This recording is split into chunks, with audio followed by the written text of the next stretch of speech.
So the question is, how high do we want to lob that ball? Ideally, we're not lobbing it super high. We obviously want to get a bit of loft to get it over our opponent, depending on how tall they are.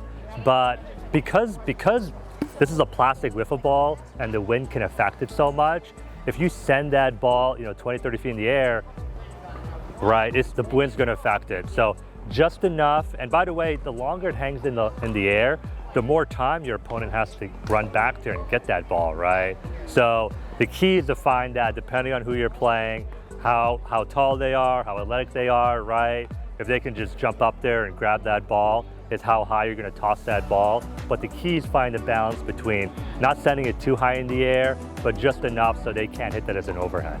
Yeah, it's a great question.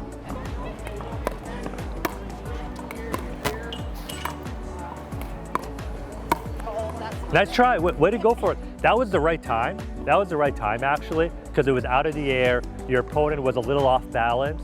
That's when you can hit an offensive lob. I'm gonna give you guys two more things on the lob. Really quick, let's bring it over here. We were kind of talking about just the right time to lob the ball, maybe, wind, other factors, how high we want to lob it, how to lob it. Here's another factor to keep in mind. Where do you lob that ball? Now, as we get better and better, sometimes people tell me, it's like, hey, I'm just trying to get the ball in the court, right? And that's fair, but eventually once we start gaining that control, another piece we're gonna be thinking about is where we're lobbing it, okay? So a great place to lob the ball is over your opponent's left shoulder, especially if they're a righty, mainly if they're a righty, right? Because that's their backhand. For a lot of players who are righty, if you lob it over my right shoulder, boom, I'm gonna hit an overhead, right? Now, if you hit over my back shoulder, for most players, that's a tougher backhand, flick, volley, especially over their high backhand. So that's key. Of course, we gotta gain that control before we can do something like that.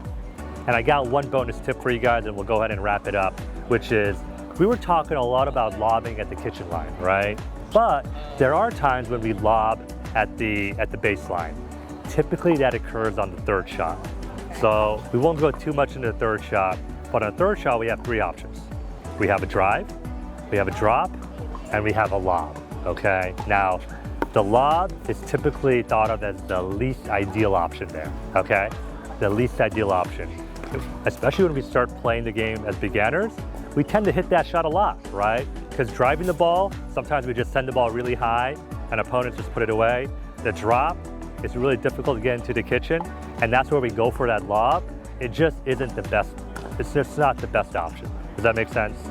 You guys have a few kind of tips when you are lobbing the ball, even at the baseline, but the biggest takeaway is lobs aren't the best in pickleball. If we do, we're gonna do it when we're at the kitchen line. If we can take it out of the air, that's what we call an offensive lob. Yeah.